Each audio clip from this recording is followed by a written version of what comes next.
Hi ಸ್ನೇಹಿತರೆ, ಎಲ್ಲರಿಗೂ ನಮಸ್ಕಾರ. ನೋಡಿ, ಗೃಹಲಕ್ಷ್ಮಿ ಯೋಜನೆಯ ಪ್ರತಿಯೊಂದು ಫಲಾನುಭವಿಗಳಿಗೆ ಕೊನೆಗೂ ಸರ್ಕಾರ 3 ಕಂತಿನ ಹಣ ಅಂದರೆ 16, 17 ಮತ್ತು 18ನೇ ಕಂತಿನ 6,000 ಹಣನ ಪ್ರತಿಯೊಂದು ಫಲಾನುಭವಿಗಳಿಗೆ ಜಮಾ ಮಾಡಿದ್ದು, ನಾಳೆ ಸೋಮವಾರ ಮಾರ್ಚ್ 3ರಂದು ಕರ್ನಾಟಕದ 28 ಜಿಲ್ಲೆಗಳ ಪ್ರತಿಯೊಂದು ಫಲಾನುಭವಿಗಳಿಗೆ ಸರ್ಕಾರ ಈ 3 ಕಂತಿನ 6,000 ಹಣನ ಜಮಾ ಮಾಡ್ತಾ ಇದೆ. ಅದೇ ರೀತಿ ಈ 6,000 ಹಣನ ನೀವು ಪಡ್ಕೋಬೇಕು ಅಂದರೆ ಸರ್ಕಾರ 5 ಹೊಸ ನಿಯಮಗಳನ್ನ ಜಾರಿಗೆ ತಂದಿದ್ದು, ಈ 5 ನಿಯಮಗಳ ಆಧಾರದ ಮೇಲೆ ಪ್ರತಿಯೊಂದು ಫಲಾನುಭವಿಗಳಿಗೆ ಹಣ ಜಮಾ ಆಗ್ತಾ ಇದೆ.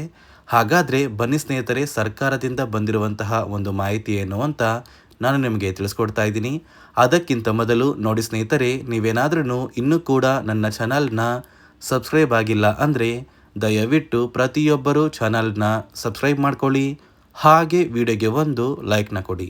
ಹೌದು ವೀಕ್ಷಕರೇ, ಗೃಹಲಕ್ಷ್ಮಿ ಯೋಜನೆಯ ಸಾಕಷ್ಟು ಫಲಾನುಭವಿಗಳು ಕಳೆದ 1 ತಿಂಗಳಿಂದ 16ನೇ ಕಂತಿನ ಹಣಕ್ಕಾಗಿ ವೆಯ್ಟ್ ಮಾಡ್ತಾ ಇದ್ರಿ. ಇದೀಗ ಕೊನೆಗೂ ಸರ್ಕಾರ ಗೃಹಲಕ್ಷ್ಮಿ ಯೋಜನೆಯ ಒಟ್ಟು 3 ಕಂತಿನ 6,000 ಹಣನ ನಿಮ್ಮ ಬ್ಯಾಂಕ್ ಖಾತೆಗೆ ಜಮಾ ಮಾಡ್ತಾ ಇದೆ. ನಿಮ್ಮ ಬ್ಯಾಂಕ್ ಖಾತೆಗೆ ಹೇಗೆ 6,000 ಹಣ ಜಮಾ ಆಗುತ್ತೆ ಅಂತ ನಾನು ನಿಮಗೆ ವಿತ್ ಪ್ರೂಫ್ ಮೂಲಕ ಮಾಹಿತಿನ ಕೊಡ್ತಾ ಇದ್ದೀನಿ. ದಯವಿಟ್ಟು ಪ್ರತಿಯೊಬ್ಬರು ಈ ಒಂದು ಆಡಿಯೋನ ಕೇಳಿ. ಎಲ್ಲ ಗೃಹಲಕ್ಷ್ಮಿಗಳಿಗೆ ಇಷ್ಟೇ ಹೇಳಲಿಕ್ಕೆ ಬಯಸ್ತೇನೆ, ನಿಮ್ಮ ಕಾಳಜಿ ನಮಗಿದೆ. ನೀವು ಗೃಹಲಕ್ಷ್ಮಿ ಹಣ ಬರುತ್ತೆ ಅಂತ ತಿಂಗಳಿಗೆ ಏನೇನೋ ನೀವು ವಿಚಾರ ಮಾಡ್ಕೊಂಡಿದ್ರೆ ಅದು ನಿಮ್ಮ ತಪ್ಪಲ್ಲ. ಸರ್ಕಾರ ವಾಗ್ದಾನ ಮಾಡಿದೆ. ಸಿದ್ದರಾಮಯ್ಯನವರು ಆಗಿರ್ಬೋದು, ಡಿ ಕೆ ಶಿವಕುಮಾರ್ ಅವರಾಗಿರ್ಬೋದು, ತಮಗೆ ಕೊಟ್ಟ ಭಾಷೆಯನ್ನು ನೆರವೇರಿಸಲಿಕ್ಕೆ ಸಾರಥಿ ಥರ ನಾನು ಕೂಡ ನಿಂತ್ಕೊಂಡಿದ್ದೀನಿ. ಯಾವುದೇ ಕಾರಣಕ್ಕೂ ಚಿಂತೆ ಬೇಡ. ನಿಮಗೇನು 3 ತಿಂಗಳ ಹಣ ಬಂದಿಲ್ಲ, ಆ 3 ತಿಂಗಳ ಹಣವನ್ನು ಆದಷ್ಟು ಶೀಘ್ರದಲ್ಲಿ ತಮಗೆ ಹಾಕ್ಕೊಡ್ತೀನಿ. ಕೇಳಿದ್ರಲ್ಲ ವೀಕ್ಷಕರೇ, ಗೃಹಲಕ್ಷ್ಮಿ ಯೋಜನೆಯ ಪ್ರತಿಯೊಂದು ಫಲಾನುಭವಿಗಳಿಗೆ ಶೀಘ್ರದಲ್ಲೇ ಸರ್ಕಾರ ಒಟ್ಟು 3 ಕಂತಿನ 6,000 ಹಣನ ಜಮಾ ಮಾಡ್ತಾ ಇದೆ. ಅಂದರೆ ಪ್ರತಿಯೊಂದು ಫಲಾನುಭವಿಗಳಿಗೆ ಡಿಸೆಂಬರ್ ತಿಂಗಳ ಹಣ, ಜನವರಿ ತಿಂಗಳ ಹಣ ಮತ್ತು ಫೆಬ್ರವರಿ ತಿಂಗಳ ಹಣ, ಒಟ್ಟು 3 ಕಂತಿನ 6,000 ಹಣನ ನಿಮ್ಮ ಬ್ಯಾಂಕ್ ಖಾತೆಗೆ ಸರ್ಕಾರ ಶೀಘ್ರದಲ್ಲೇ ಜಮಾ ಮಾಡ್ತೀವಿ ಅಂತ ಸಚಿವೆ ಲಕ್ಷ್ಮೀ ಹೆಬ್ಬಾಳ್ಕರ್ ಅವರು ಒಂದು ಮಾಹಿತಿನ ಕೊಟ್ಟಿದ್ದು, ನಾಳೆ ಸೋಮವಾರ ಮಾರ್ಚ್ 3ರಂದು ಕರ್ನಾಟಕದ 28 ಜಿಲ್ಲೆಗಳ ಪ್ರತಿಯೊಂದು ಫಲಾನುಭವಿಗಳಿಗೆ ಸರ್ಕಾರ 3 ಕಂತಿನ 6,000 ಹಣನ ಜಮಾ ಮಾಡ್ತಾ ಇದೆ. ಅದೇ ರೀತಿ ಈ 6,000 ಹಣಕ್ಕೆ ಸರ್ಕಾರ 5 ಹೊಸ ನಿಯಮಗಳನ್ನ ಕೂಡ ಜಾರಿಗೆ ತಂದಿದ್ದು, ಈ 5 ನಿಯಮಗಳ ಆಧಾರದ ಮೇಲೆ ಪ್ರತಿಯೊಂದು ಫಲಾನುಭವಿಗಳಿಗೆ ಹಣ ಜಮಾ ಆಗ್ತಾ ಇದೆ. ಒಂದು ವೇಳೆ ನೀವು ಈ 5 ನಿಯಮಗಳನ್ನ ಪಾಲಿಸಿಲ್ಲ ಅಂದರೆ ನಿಮ್ಮ ಬ್ಯಾಂಕ್ ಖಾತೆಗೆ ಹಣ ಜಮಾ ಆಗೋದಿಲ್ಲ. ಅದೇ ಒಂದು ಕಾರಣಕ್ಕೆ ಸುಮಾರು 1 ಲಕ್ಷಕ್ಕಿಂತ ಅಧಿಕ ಫಲಾನುಭವಿಗಳ ಬ್ಯಾಂಕ್ ಖಾತೆಗೆ ಸರ್ಕಾರ ಈ ಬಾರಿ 6,000 ಹಣನ ಕ್ಯಾನ್ಸಲ್ ಮಾಡಿದೆ. ಹಾಗಾದರೆ ಬನ್ನಿ ಸ್ನೇಹಿತರೆ, ಸರ್ಕಾರ ಜಾರಿಗೆ ತಂದಿರುವ ಆ 5 ಹೊಸ ನಿಯಮಗಳು ಏನು ಅಂತ ಕೂಡ ತಿಳ್ಕೊಳ್ಳೋಣ. ಅದಕ್ಕಿಂತ ಮೊದಲು ನಾಳೆ ಸೋಮವಾರ ಮಾರ್ಚ್ 3ರಂದು ಕರ್ನಾಟಕದ ಯಾವ ಜಿಲ್ಲೆಗಳ ಫಲಾನುಭವಿಗಳಿಗೆ ಸರ್ಕಾರ 6,000 ಹಣನ ಜಮಾ ಮಾಡ್ತಾ ಇದೆ ಅಂತ ನಾನು ನಿಮಗೆ ತಿಳಿಸ್ಕೊಡ್ತಾ ಇದ್ದೀನಿ.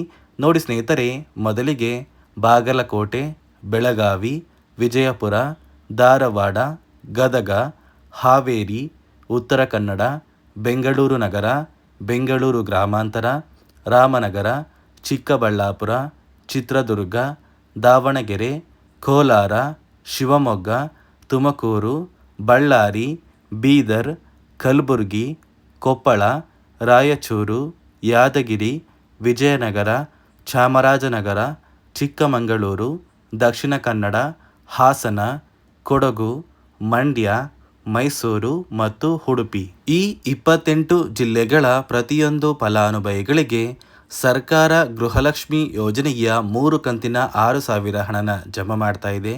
ಇನ್ನೇನು ಮಾರ್ಚ್ ತಿಂಗಳು ಕೂಡ ಶುರುವಾಗಿದ್ದು, ನಿಮ್ಮ ಬ್ಯಾಂಕ್ ಖಾತೆಗೆ ಮಾರ್ಚ್ 3ರಿಂದ ಅಂದರೆ ಸೋಮವಾರದಿಂದ ಸರ್ಕಾರ 3 ಕಂತಿನ 6,000 ಹಣನ ಜಮಾ ಮಾಡ್ತಾ ಇದ್ದು, ಮಾರ್ಚ್ 10ರಷ್ಟರಲ್ಲಿ ಪ್ರತಿಯೊಂದು ಫಲಾನುಭವಿಗಳು ಆದಷ್ಟು ಬೇಗ ನೀವು 6,000 ಹಣನ ಪಡ್ಕೋತೀರಾ ಅಂತ ಪ್ರತಿಯೊಂದು ಫಲಾನುಭವಿಗಳಿಗೆ ಸರ್ಕಾರದಿಂದ ಒಂದು ಭರ್ಜರಿ ಗುಡ್ಡಿಸ್ನ ಕೊಟ್ಟಿದ್ದಾರೆ. ಅದೇ ರೀತಿ ಸುಮಾರು 1,23,000 ಫಲಾನುಭವಿಗಳ ಬ್ಯಾಂಕ್ ಖಾತೆಗೆ ಸರ್ಕಾರ ಈ ಬಾರಿ ಈ 6,000 ಹಣನ ಜಮಾ ಮಾಡ್ತಾ ಇಲ್ಲ.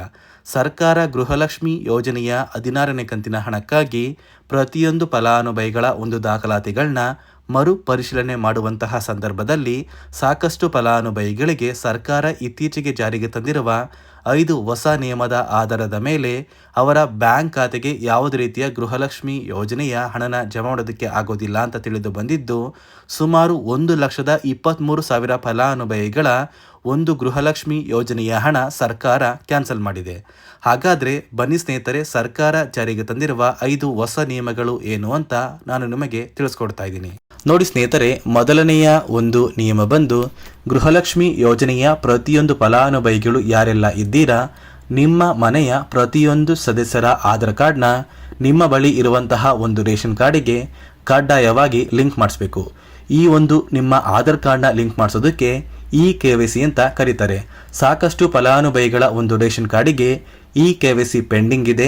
ಅದೇ ಒಂದು ಕಾರಣಕ್ಕೆ ಸರ್ಕಾರ ಈ ಬಾರಿ ಈ 5 ಹೊಸ ನಿಯಮಗಳನ್ನ ಜಾರಿಗೆ ತಂದಿದೆ. ಅದೇ ರೀತಿ ಎರಡನೆಯ ಒಂದು ನಿಯಮ ಬಂದು, ಸಾಕಷ್ಟು ಫಲಾನುಭವಿಗಳ ಒಂದು ಆಧಾರ್ ಕಾರ್ಡ್ ಏನಿದೆ, ಆ ಒಂದು ಆಧಾರ್ ಕಾರ್ಡ್ 15 ವರ್ಷ ಅಥವಾ 15 ವರ್ಷಕ್ಕಿಂತ ಹೆಚ್ಚು ಹಳೆಯ ಆಧಾರ್ ಕಾರ್ಡ್ ಆಗಿದೆ. ಈ ಒಂದು ಫಲಾನುಭವಿಗಳು ಅವರ ಆಧಾರ್ ಕಾರ್ಡ್ಗೆ ಯಾವುದೇ ರೀತಿಯ ತಿದ್ದುಪಡಿ ಕೂಡ ಮಾಡಿಸಿಲ್ಲ ಮತ್ತು ಯಾವುದೇ ರೀತಿಯ ಒಂದು ಅಪ್ಡೇಟ್ನ ಕೂಡ ಮಾಡಿಸಿಲ್ಲ. ಅದೇ ಒಂದು ಕಾರಣಕ್ಕೆ ನಿಮ್ಮ ಆಧಾರ್ ಕಾರ್ಡ್ನ ನೀವು ತಿದ್ದುಪಡಿ ಮಾಡಿಸಿಲ್ಲ ಅಂದರೆ ನಿಮ್ಮ ಬ್ಯಾಂಕ್ ಖಾತೆಗೆ 2,000 ಹಣ ಜಮಾ ಆಗ್ತಾ ಇಲ್ಲ. ಮತ್ತೆ ಸ್ನೇಹಿತರೆ, ಸರ್ಕಾರ 16ನೇ ಕಂತಿನ ಹಣನ ಜಮಾ ಮಾಡುವ ಮುಂಚೆ ಪ್ರತಿಯೊಂದು ಫಲಾನುಭವಿಗಳ ಒಂದು ದಾಖಲಾತಿಗಳನ್ನ ಮರುಪರಿಶೀಲನೆ ಮಾಡಿದ್ದಾರೆ. ಈ ಒಂದು ಸಂದರ್ಭದಲ್ಲಿ ಫಲಾನುಭವಿಗಳು ಸರ್ಕಾರಕ್ಕೆ ತೆರಿಗೆನ ಕಟ್ತಾ ಇರೋದು ತಿಳಿದು ಬಂದಿದೆ. ಅದೇ ರೀತಿ 4ನೆಯ ಒಂದು ನಿಯಮ ಬಂದು, ಸರ್ಕಾರದಿಂದ ಬರುವಂತಹ ಒಂದು ರೇಷನ್ನ ಕಳೆದ 3 ತಿಂಗಳಿಂದ ನೀವು ಪಡ್ಕೊಂಡಿಲ್ಲ ಅಂದರೆ ನಿಮ್ಮ ಬ್ಯಾಂಕ್ ಖಾತೆಗೆ ಗೃಹಲಕ್ಷ್ಮಿ ಯೋಜನೆಯ ಹಣ ಜಮಾ ಆಗೋದಿಲ್ಲ. ಮತ್ತೆ ಸ್ನೇಹಿತರೆ, 5ನೆಯ ಒಂದು ನಿಯಮ ಬಂದು, ನಿಮ್ಮ ಒಂದು ವಾರ್ಷಿಕ ಆದಾಯ 7 ಲಕ್ಷಕ್ಕಿಂತ ಕಡಿಮೆ ಇರಬೇಕು. ಒಂದು ವೇಳೆ ವಾರ್ಷಿಕ ಆದಾಯ 7 ಲಕ್ಷಕ್ಕಿಂತ ಜಾಸ್ತಿ ಇದ್ದರೆ ನಿಮ್ಮ ಬ್ಯಾಂಕ್ ಖಾತೆಗೆ ಗೃಹಲಕ್ಷ್ಮಿ ಯೋಜನೆಯ ಹಣ ಬರೋದಿಲ್ಲ.